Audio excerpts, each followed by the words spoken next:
Hello everyone, in this video I'm going to be showing you how to make a Facebook avatar.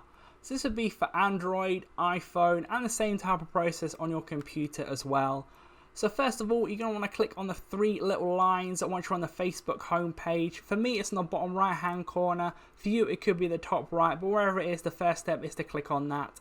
That'll bring up the menu. You could see avatars here straight away if you have like the blue background on your phone for this part. You can click on avatars there, but if not, click see more like I do there, then click on avatars. Depends what update you have of Facebook, but make sure you do have the most updated version of Facebook to be able to see this, because that could be a problem, and also it might not be available in your area yet if you can't see this, so you will have to wait a little bit.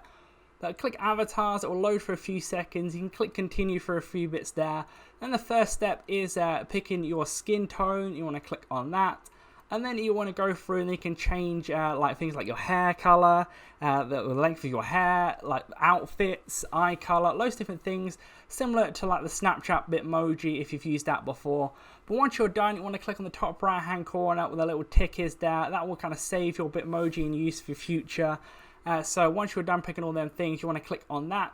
Then I'll say this is your avatar. It will load for a few seconds, saying it's a new way to be you on Facebook and Messenger. So it will be the same for your Facebook app and the Facebook Messenger app. You'll be able to use this on for this, like different stickers and stuff. There's a loads of different things you can do with it, like set as your temporary profile picture. But once you see this here, your avatar done, that's going to be finished, and then you can do other things with it. I've got more how-tos linked on screen right now if you want to see them, but leave a like on the video if you are going to go out and do this. Subscribe for more videos like this. Click on screen to see more how-to videos with the Facebook avatar. But that's it for now. I'll see you in the next video.